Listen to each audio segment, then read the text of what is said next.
Well, hello everybody. Welcome to P.B.M. Money.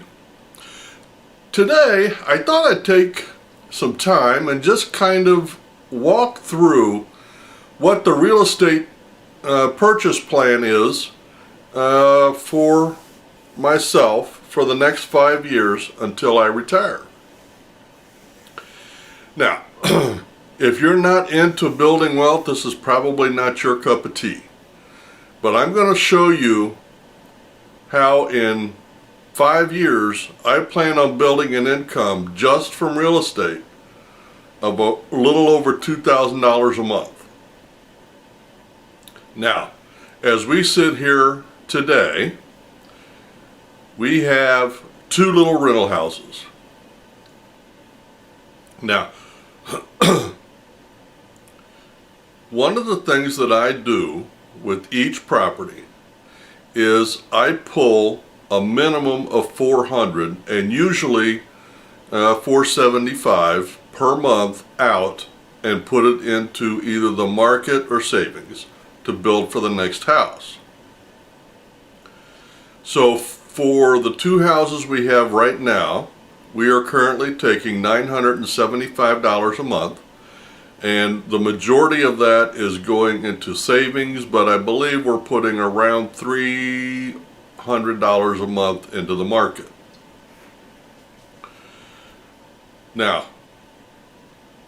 the first of next year, and I believe we're going to start looking in February and probably close in March or April, we're going to buy another little house. That house I'm going to put 20% down. The 2 houses we currently have, I put 20% down on the last one, and the first one had about 17-18% down, but that was with special financing. I actually only put about 5% down. So first of next year, we're going to put 20% down on our 3rd property. Then in 2023, we are going to pay cash for our next house. Assuming everything goes well and I stay employed and stay healthy and all the rest, we should have enough to go pay cash for the next house. Which at that point, we're going to pull $600 a month out of that house. I mean, we still have to set money aside for taxes and insurance and repairs and vacancies and all that. But we're going to pull $600 a month out of that. So just in the next 2 years, we're going to go from $975 to $2,025 per month. Now that takes us through 2023. And as I am making this, it is November 2021. So really that's only a year and a half. Well, depending on what part of 2023 we get the money to go buy the house. So then for the rest of 2023 and 2024, we're not going to do anything but save money. We are going to hoard cash. Because in 2025, we're going to pay off one of the existing 3 houses we will have. So now we will have one that we paid for cash, we'll have one that's paid off, and 2 that are financed. We will save another year. So by the end of 2025, we will have $22.25 per month coming in on top of what we're already doing each month. That's just from the properties.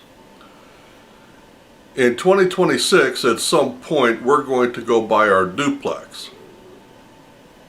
Now you say, well, why is the house situation important? Well, it's important because the end game here is to buy the duplex. And if you're going to finance property through a bank, there are certain numbers that have to be reached. And one of those is the income to debt ratio.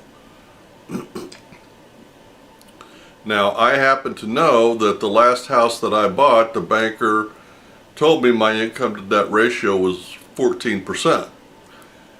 You're allowed to be between 30 and 40% depending on your credit rating. I have an outstanding credit rating, so I can go as high as 40%. And even with both houses that are currently financed, I'm at 14%. So next year should not be a problem to buy that house, because it will generate cash for me that will help me to pay for cash for the next house. So as we get closer, and the last house I want to pay off will be probably 2026 or late 2025, because I see no sense in rushing to pay off a house that's financed basically with free money until I buy the duplex. So if the plan is to buy a duplex in the latter half of 2026, then probably the mid part of 2026 is when we're going to pay off one of the existing houses.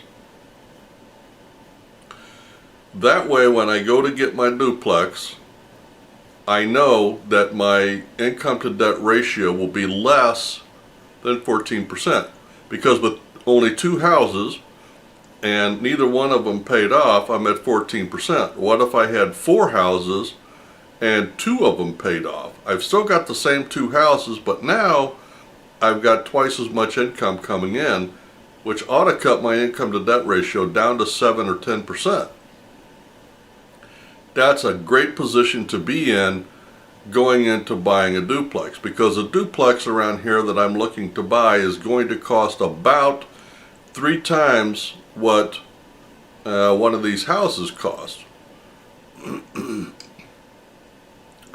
And I hope the market cools off, because I was talking to a realtor the other day, and he was telling me that the duplexes around here that I was looking at, which were going to run around $150,000, are up around $275,000 to $300,000. That's going to be a problem. Now, it's true the rents have gone up, but that means I need to keep my income to debt ratio extremely low, and that's why it's important. So the way to get there is to aggressively save, which we've been doing, and I've been keeping everybody informed on where we are with that. Our personal savings goal by the end of December of next year is to be $35,000 for the year. Now, after we put 20% down on a house, we ought to be about where we started the year at this year, which was around $35,000, which is fine. Will be good, but that'll add more income on top of what we've already gotten generated. So the game plan here is to aggressively save, to continually add to the income that is coming in from the real estate, so that we can save more money each year, so that when we go to get our duplex in 2026, the goal here is going to be to have around $100,000 to $125,000 in cash when we go to get our duplex, and to have the income to debt ratio below 10%. That's the goals. I think with those numbers, we'll be able to get the duplex with no problem. But it's going to take planning, it's going to take time, and it's going to take aggressive savings and aggressive investing. Now, this is just 5 years. If you did the same thing that we're doing here for 10 years, just from the properties, you could easily generate around $5,000 to $6,000, $7,000 per month, just from the real estate. And that doesn't include whatever we take from there to put into the market or savings. But and the plan after that, assuming I live long enough and everything goes according to plan, The plan after that is to buy a house a year or a house every 2 years, and at some point let a management company take over. My job at that point will be just to save money and buy property. That's the game plan, that's the schedule, and that's how we're going to get there. That's the long-term game plan. Now, do I think we're going to follow this exactly? Of course not. And the reason I believe that is because this plan has never been my plan at all. This plan is God's plan. And if He says turn left, I will turn left. If He says full speed ahead, I will go full speed ahead. Or if He says put the brakes on, we're done. Okay. But as I sit and look at it and I examine it and I make plans for myself and the ministry, this is what I see happening. The next house that we're going to buy the first of next year is going to be another little ministry house. Then the one after that we pay cash for will be my house. I hope it goes well. I appreciate your prayers. And but I wanted to come on. I wanted to encourage you. There is a plan. There is a way to get there. And in 5 to 10 years, you could be making $5,000 to $6,000 per month. That might give you a little financial independence. You have yourself a great day, a great week, and happy investing.